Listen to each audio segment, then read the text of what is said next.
Hello and welcome to Eastern Adventures. Today I thought I'd share with you guys what I carry in my fire kit. So, this is a belt pouch, and this is what I carry on me all the time when I'm out in the woods, the majority of the time.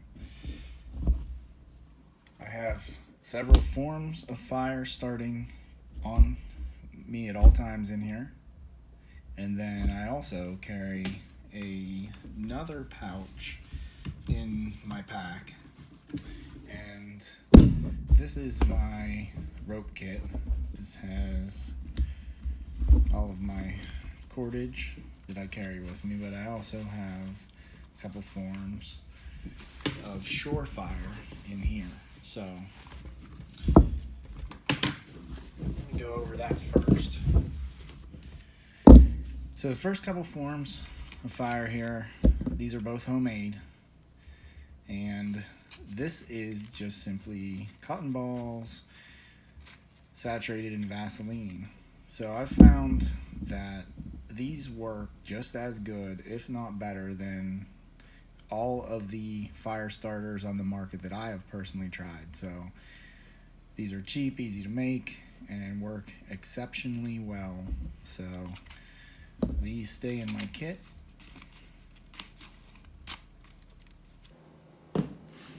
And this is a match container.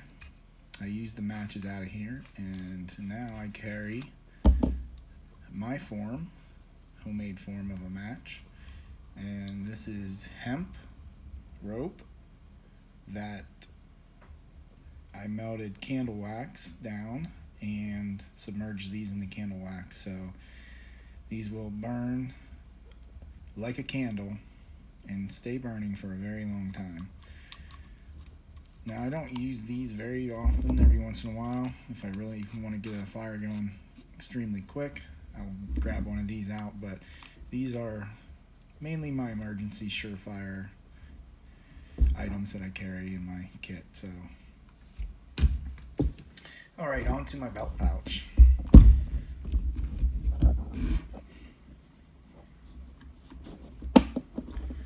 Now the first item we come to here is my ferrocerium rod.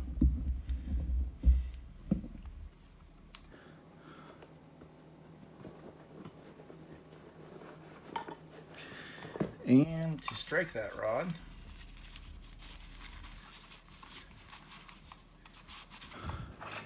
I have a striker here, and this is a homemade striker and scraper that I made out of a Nicholson file, and I cut this down to a size that would fit in an Altoids tin. And I'll make a video on this. I actually got this idea from David West. You can check him out on the David West channel, and it works very, very well. So one side I use for striking flint and steel.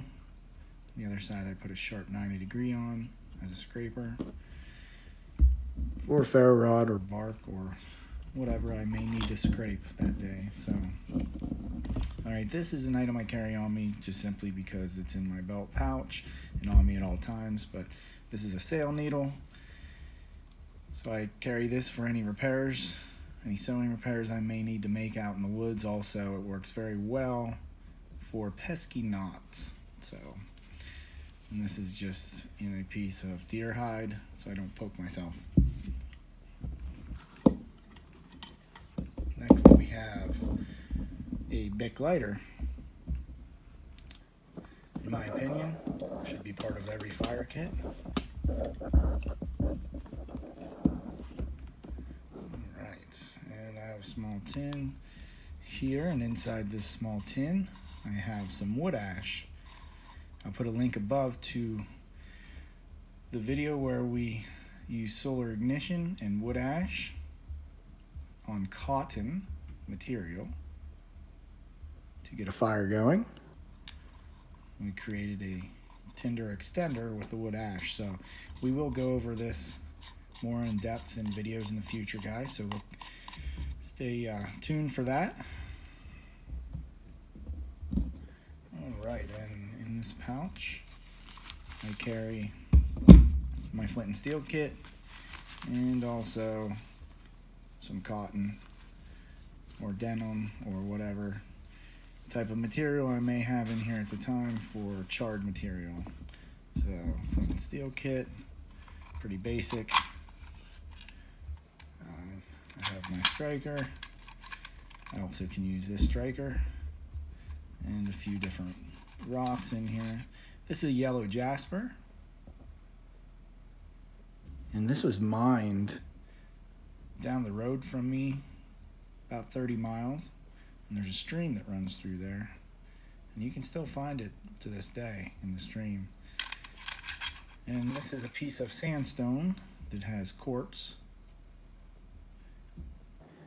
inside of it. Works well. And of course our char material.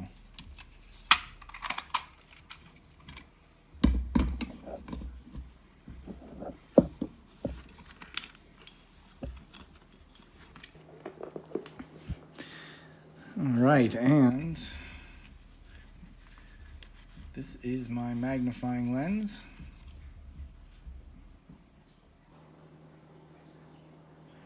So here we have another form of fire starting. Solar ignition.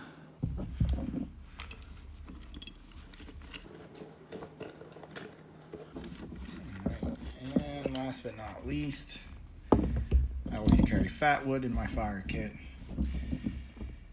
As most of you know, fat wood is an extremely useful resource for firecraft, so wet weather conditions especially, this is amazing.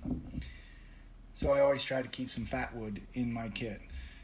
It's also readily available around me in my area, so I can easily harvest fat wood and replenish my kit. Alright guys, so I hope this gives you an idea of some things that you can put in your kit. Leave me some comments, let me know what you think, let me know what you might add, subtract.